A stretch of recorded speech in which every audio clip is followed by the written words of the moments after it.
Hey, so usually when we get yet another announcement about some old movie from decades ago getting some kind of freshening up treatment, we'll just roll our eyes, right? The 2010s and 2020s film industry just loves recreating the magic of those old 80s classics, and it's getting annoying, right? Well, in at least some corners of the industry, we're finally growing out of that phase and returning to the 90s more instead. And what do you know, it's Disney of all people hopping onto the 90s magic. Just about. Geez, I wonder why.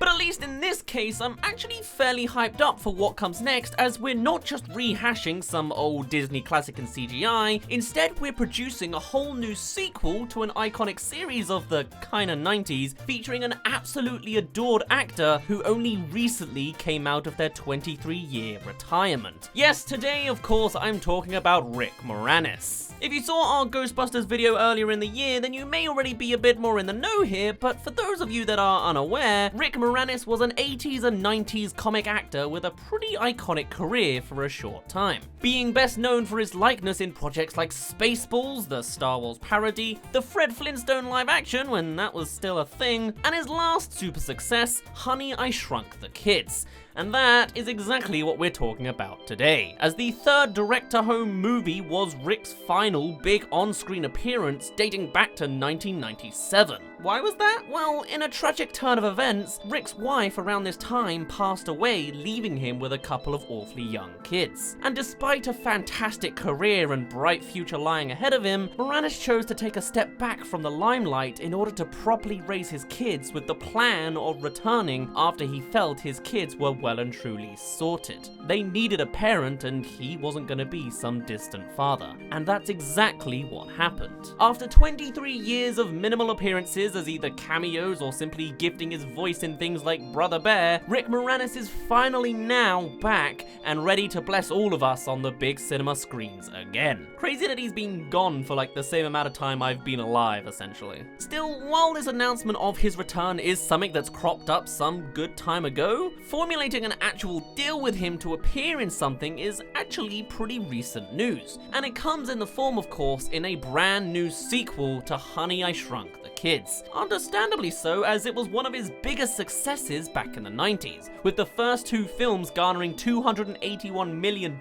in profits, not adjusting for inflation. Furthermore, when it comes to this deal, yes, it's set up with Disney, but interestingly, it's not planned to be a direct Disney Plus release as originally suspected by the media, and instead is actually getting a full-scale theatrical release, which is just fantastic to hear. And presumably, this means that Disney has a lot of faith in the success of this upcoming production. So enough of the extra context for now, let's talk about the series itself and how everything is set to unfold. For those that are completely in the dark, the original 1989 film follows Rick Moranis as Wayne Zelinsky, an aspiring scientist who accidentally creates a shrinking ray that shrinks his kids and the neighbor's kids as well. With the kids now smaller than ants, they must traverse through the now treacherous garden and somehow get back to their original size. All the while, the adults of the film must come together to try to find and rescue their now Miller-sized kids. Really, the original is pretty simply laid out and definitely has that spectacle aspect of seeing things supersized. But the notable characters are of course the core family, with Nick the smart twiggy nerd and the older sister Amy, who's much more carefree, and the neighbor's kids are just great supports for those two characters. In the second movie, the title is Honey, I Blew Up the Kid, which I swear was called Honey, I Blew Up the Baby when I was younger.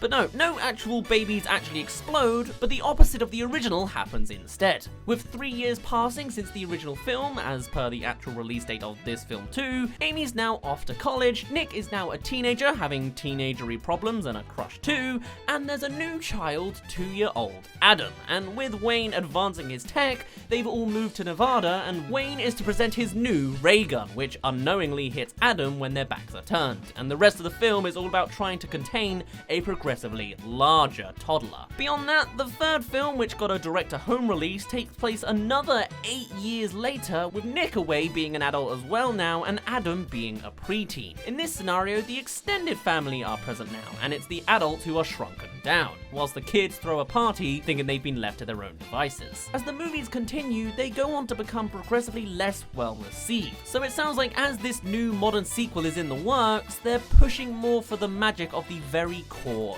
original. And hey, if you're liking my content so far and want to hear about more films that haven't even gotten a trailer yet, then do consider subscribing. And don't forget, only you can help balance out my unbalanced sub ratio.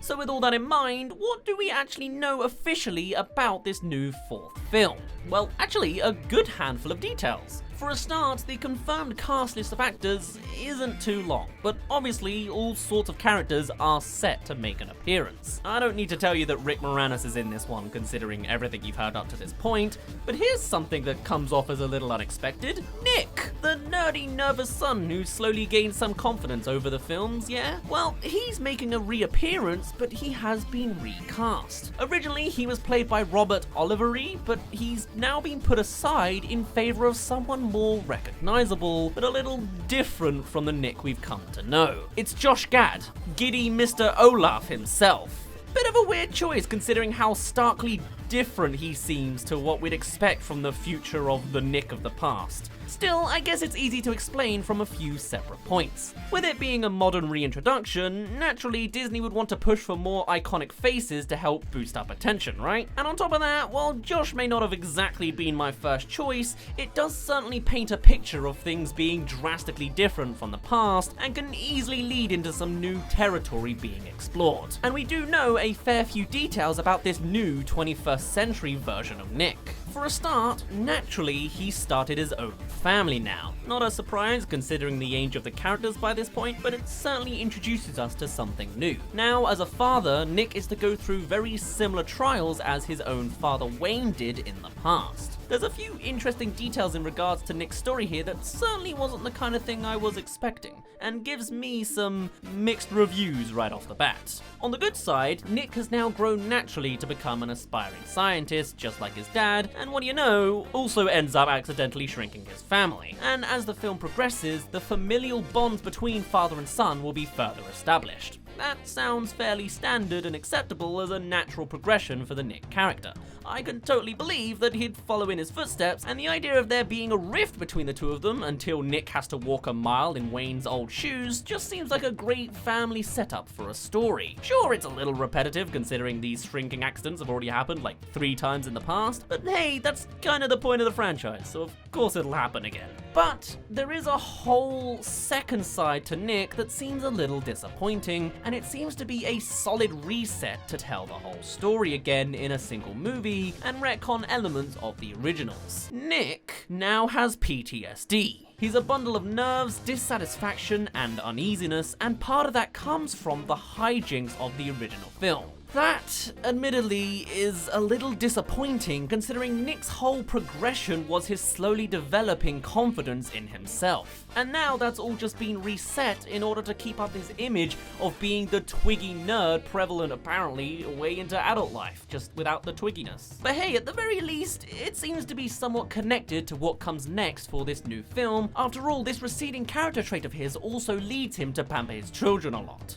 And speaking of, Nick's got a couple of kids, and though the IMDb cast list ends at Josh Gad 2 characters in, there are details released about just who these kids are and a little bit of what their personalities are like. And in true Disney fashion, the nerdy kids are just extensions of the original nerdy kid. First up, there's Maddie, the oldest child. According to what's been revealed so far, Maddie has her grandpa's knack for peculiar creations, showing them off without anyone else's permission on her YouTube channel to a little crowd. And I mean, yeah, that's pretty much as simplified as a modern new Disney character can get, you know? Sounding just like a youthful female clone of Nick and Wayne's creative tendencies with a little bit of that modern nudge to the audience to let you know what time period we're in. This isn't necessarily a bad character, but considering this is pretty much the only information we really have to go off of, there's not a whole lot to tell here. Going back a bit, we don't really know to what extent Rick Moranis will really be making an appearance in this film. After all, he's just the old grandpa in the story who just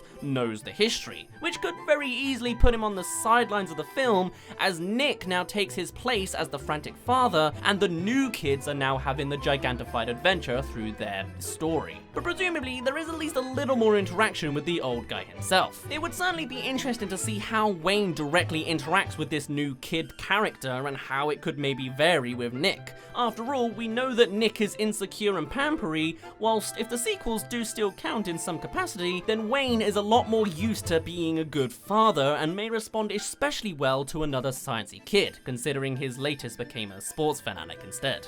But hey, there's still a whole other new kid to talk about, and this is a slightly weirder one. Theo. Yet again, another expansion of Nick. He's not athletic, he wears glasses, and something a little new, he's a little on the heavy side, much like this modern rendition of Nick now. He's prohibited from eating sweets due to a slight weight complex, which just sounds like your comic relief fat joke bait. How basic. And what's most weird is this. He's a tentative masochistic self-tormentor who has predicted his passing in a huge number of situations. Not really the kind of character traits I'm used to hearing about in movies, I think? I mean, when I first read this description, I figured it meant like he was into talking about his own death with like a strange obsession and genuinely was kind of confident and blasé about the whole thing, just being a bit of a weirdo all around. But reading it a second time, maybe it just means that like he's just a depressed little kid who's similarly insecure and paranoid like his father about the dangers around him, and always seems to push himself into those scenarios that do put him in some sort of danger in order to torment himself. I'm not really too sure, but maybe I'm just reading into it too much. Is he a goofy comic relief character we're all supposed to laugh at for being overweight, who's always just going to be saying, we're dead, I knew we were going to die, yada yada? Or is this a truly troubled kid with paranoia, a weight problem, and a depressive tendency to think about his own mortality all the time? Am I expected to laugh at this guy or root for him to grow some confidence and strength? I honestly cannot tell what I'm supposed to read out of this. Both concepts for him leave me a little concerned for entirely different reasons, and it'll be interesting to see how his dynamic translates along with everyone else in this movie. This sequel's definitely being taken in a weird direction. But while we have covered Nick's kids, there are still a couple of other relevant characters, even though it's only really confirmed so far that these two will be the ones shrunk down in size. Amy, Nick's elder sister and very much a complete opposite to the Nick of old, is making a reappearance. She has even less information on her, but she is mentioned, so will be important to some small capacity. Amy is said to enjoy her life working for a magazine and homeschooling her girls. That's mostly it. Sounds like a natural progression to me, considering her presence in the originals, though her description also mentions she has a couple of daughters, people who don't have any additional description to them. But again, it sounds like simple extensions of more Amy. I mean, the daughter character just creates two more daughter characters? Okay. What do you think the odds are one's gonna be the athletic type and the other's carefree? Hopefully they'll be like the perfect Foley to Maddie and Theo to some capacity, but that assumes they'll even be the one shrunk down. After all, nothing on that end is really confirmed. But if it is an entirely generational thing, then 4 grandkids, 2 kids and the granddad seems like a somewhat simple premise to follow. But those of you with a slightly keen eye to the originals may notice that 2 people are missing in this 7-piece family prediction. One of them is Adam, and I don't really have much to tell you there. Nothing's really been mentioned of him. Maybe he's not even around at all. This film does seem to be focused way more on the first film and forgets much of the elements of the sequels, so maybe he doesn't exist anymore, or is just doing his own thing separately like both Nick and Amy have done in the previous sequels at some point. But another noteworthy character prevalent throughout the entire series up to this point is Diane, Wayne's loving wife throughout this whole ordeal. She's not to make a proper appearance in this film because she's being given an entirely different fate. It's interesting because with Rick Moranis at the helm of this film's production, it definitely seems that he's using his experiences with his personal life to help construct this new script in a way that makes it a whole lot more personal and special to him, and I've got to give the team props for taking it in this direction. By the time the new Honey, I Shrunk the Kids film comes out, Diane Zelinsky is dead, being taken out by a tumor of some kind, and all of the characters are suffering because of it. From Nick's perspective, this contributed to his PTSD from the original hijinks, leading him into this anxious state, and could also explain the change in body shape as well. Whilst Amy took a more headstrong approach and decided that she wouldn't let her mother's death force her to put her roots down, blazing through in life anyway. And as for Wayne, most tragically of all, he attempted to heal his wife's tumor with all of his techno knowledge, but it wasn't to any avail. Struck by grief and frustration at himself for not being able to save his wife, Wayne ended up forcing himself into exile, presumably for years until the events of this film. Truly, this is a dynamic twist on the story, and something I'm particularly interested to see how it all plays out, and hopefully it can be done well. I mean, with Rick Moranis handling part of this himself, I'm sure it would only be introduced if it was made to be exactly perfect from his point of view, but I have faith towards it further considering some of the crew surrounding this production as well. After all, this film isn't just a Rick Moranis original, as it's actually a true return to the past, as the original director Joe Johnston is also set up to make a return as the film's official director. Interestingly, this guy's career you probably felt in a few places, as Joe Johnston started as a concept artist and effects technician for the likes of Star Wars, debuted as a director with Honey, I Shrunk the Kids, and then continued on with the likes of Jumanji and Jurassic Park 3, and was the director of Captain America: The First Avenger. And now it's all set to cycle back to another Honey, I Shrunk the Kids film. But further to that on the production side, we've also got David Hoberman and Todd Lieberman producing the film, and Todd Rosenberg writing the screenplay. Though admittedly, I couldn't find anything too ecstatic on their filmographies, so we'll have to see how that goes. Interestingly, the Honey, I Shrunk the Kids films did end up garnering less and less success as time went on, with the original getting a pretty solid response, the sequel getting mixed responses for being just a one-joke movie, and the direct-to-video production being pretty poor for just retreading steps. So who knows just how well this film will stand up. Does it introduce enough new elements to give us a refreshing take on the concept, or will the pause in time simply make anything familiar seem great to see in modern times? Whatever the case, if there's one element that has always been well praised for the Honey, I Shrunk the Kids films, it has to be the visual effects. Of course, now looking back on them, you can certainly see where things get a little dicey, but with the director being pretty versed on visual effects himself, you can see where these praises came from. I mean, I was certainly pretty convinced as a kid watching Honey, I Blew Up the Baby. Of course he's walking through the streets of Las Vegas. But of course, with a whole couple of decades of time passing and CGI becoming a much more realistic beast in modern times, you can only bet that the visuals of this upcoming movie will be sure to nail every single design. As for what the title of this new Honey, I Shrunk the Movie is gonna be, it's actually been fully confirmed, and it's oh so modern. With modern title releases like Frozen, Abominable, Onward, Dolittle, and Bumblebee being the norm, this new Honey, I Shrunk the Kids, Blew Up the Kid, or Shrunk Ourselves movie is gonna be titled Shrunk. That's it. Pretty to the point, huh? As for the release date, we are completely in the dark. Obviously, not a whole lot is going on right now, but we've got a solid waiting of at least a year before some kind of release can even be plausible. For now though, we can all look forward to the eventual proper return of the 90s icon of Rick Moranis, and can only hope that this new film lives up to the magic of the original Honey, I Shrunk the Kids. Come on Disney, don't let us down again. For now, my name's been Dazz, you didn't really care, and I'll see you in a bit. There is a bit of a charm in seeing like those old 80s and 90s visual effects in these old films, so I hope doing it so perfectly well somehow doesn't take away from the magic, you know? I hope it doesn't Lion King us. We'll see.